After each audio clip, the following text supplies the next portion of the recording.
Manchester United taking on Watford. This is the FA Cup third round.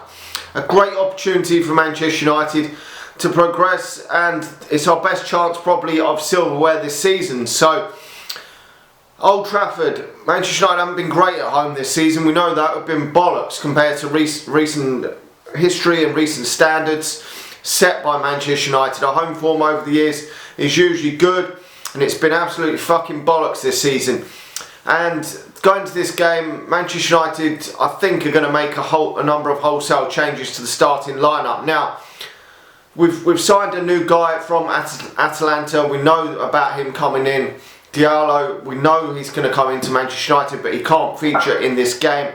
Other signing that we haven't seen yet play for Manchester United, Palestri, cannot play due to getting coronavirus. So Manchester United are not able to field either of their summer signings that we haven't yet played. But Manchester United will make a number of changes to the starting lineup, I believe. Whether we see any youngsters, I'm not sure we will in this game. There hasn't been any hints from Solskjaer that any youngsters will get given the opportunity in this one. Manchester United have got a big squad of players, and the hint is that Manchester United are going to use fringe players that are potentially in the shop window to be sold or go out on loan in January. Now, this is basically, for some players, could be the last chance saloon for some. There has been talk from Solskjaer that Odion Ighalo will feature in this game, whether that's from the starting lineup or from the bench. I personally don't think that he deserves to play for Manchester United. When he has started twice this season in the League Cup, he was poor, and he's only given him minutes in this game as a sentiment to the fact that he's leaving the club at the end of January, and the fact that he played for Watford previously.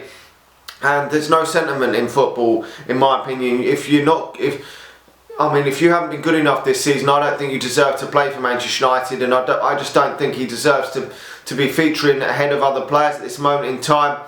And I personally think that players that are in and around the youth academy that have deserved the opportunity at times haven't been given it, and we're giving it to a player that's going to be leaving at the end of January, which I think is a bit crazy. I know he's a Manchester United fan, we know that, but I'm afraid you've got to earn your place in this Manchester United team. I'm a fucking Manchester United fan, and I don't deserve to be playing any games ever for this club. So I think that's a bit strange, giving him game on the fact that he's leaving the club. But it's going to be Henderson in goal, I would expect. He seems to be the goalkeeper for the lesser teams in the cup games and the lesser cup competitions. For Manchester United, will we rotate at the fullback? I'm not sure, because what options do we really have for the right back position other than Wan-Bissaka? That is a worrying situation. Wan-Bissaka was out for a couple of games before, and we had nothing really at right back. Ethan Laird's gone to MK Dons on loan. The only other option he could play is Fosu Mensah, really, I suppose. Brandon Williams looks like he's going out on loan as well, so I'm not too sure if he's going to feature. I would personally go for Brandon Williams at right back, Telles at left back, Tuanzebe and Bay as the centre backs. That's what I would go with. But if he doesn't go for Brandon Williams, I would probably keep Aaron Wan-Bissaka, because I'm not really convinced that Fosu Mensah now is good enough for Manchester United to be playing there. I don't. I think that Fosu Mensah hasn't featured for Manchester United, so I think he has. I'm not sure if he's even featured barely for Manchester United in the last few years. He's been on loan, not been good enough, and to be honest, I don't really know why he ever plays at full-back. I always thought he was better as a midfielder, but I don't know. I think he's going to be gone at some point anyway. And midfield and whatnot is a conundrum for Manchester United. It is, because there's been hints in the reports in the press that Jesse Lingard could feature in this game. Could he feature as a wide player, an attacking midfielder? We're not too sure, but I'm not sure if he will start this game. I personally wouldn't start him. I would probably go for Matic. It's difficult actually. Matic, maybe he will go for him. Matic, and then you could go for Lingard in there. It probably won't go for him in a more central position there. But there is other options. I mean, you could go for Matic, Donny van de Beek, and then in sort of a more attacking role, you could go for Juan Mata.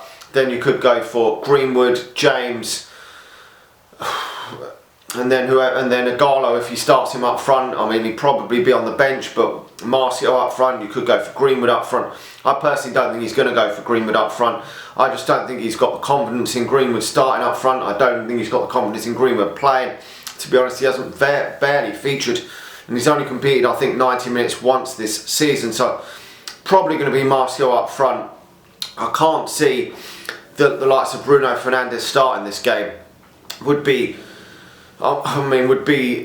stupid to start him in this game with the games that we've got coming up, but he should really be in reserve just in case this game goes horribly wrong. Probably Rashford as well, because they have been they're our most likely goal scorers at this moment in time.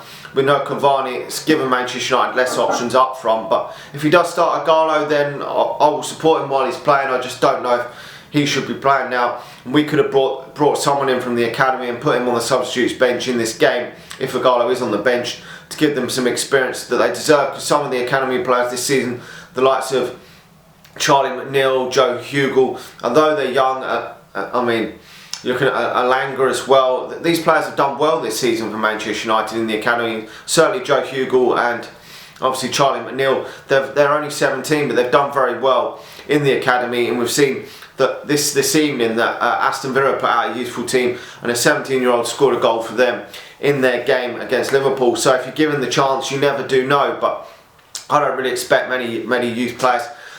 I mean, the only one that could feature in this game is probably Ted Emenga. He was in first team training, I believe, this week ahead of the Watford game. In previous training sessions in the previous weeks around the Christmas period, Shola Shortai, Alanga and Will Fish were also in the first team training. That was a lot, because I think it's just to keep their match fitness going, keep everything ticking over while there's no games to the under 23s or the under 18s. And it's nice that they do train occasionally with the first team to get them ready in case they're called upon, because if we get any injuries, and the likes of Jesse Lingard, who may feature from the start or may feature on the bench, I mean, this is difficult to know what starting lineup, and probably no one's going to get this starting lineup right. And players like Jesse Lingard probably shouldn't even be on the substitutes for me anymore if they are going to leave on loan or on a permanent basis in January. I just think him and Agallo shouldn't be playing for Manchester United again if they're going to go in January. Give the opportunity to someone else on the pitch. That is why the likes of Rojo are not in any matchday squads, because we know he's going. We've known that for a while, so why put him on the bench when you could put someone in that could potentially play for the next 5 or 10 years? It doesn't make sense to me. But I don't think this is going to be a rollover game. Watford have been up and down in the Championship. I think they're 5th or something like that in the Championship. Obviously they've got Troy Deeney up front, who's a bit of a handful, but is he really that? He's not a world-class striker at all. He's just a big lump up front. Then you've got maybe Gray will probably play up front. Well, I presume he's not really hit the heights at Watford that they wanted. I mean, you might possibly see Tom Cleverley in midfield, former Manchester United player. There's no way Jimmy Garner will play because he is on loan from Manchester United. But they've got other players, the likes of Sarr, who Manchester United were linked with in the summer. So they've got some decent players in and around the team. Maybe I don't know if they're too good to go down. I mean, I didn't think they were going to go down last season, but they did in the end go down. But this season they've dropped off a little bit and lost 2-1 at the weekend. Swansea coming from behind to beat Watford. So I don't know, but I mean that is if Watford obviously put a full team out anyway. They might choose to rotate players. I think they've got a couple of injuries, the likes of Pedro, who sometimes starts in an attacking position. I think he's injured. Quinner, I think he's injured as well. So they've got some injured players. It would have been nice if they'd put out Success up front, because Success is absolute dog shit, but he's also injured and always injured for them. He's their equivalent of fucking Phil Jones.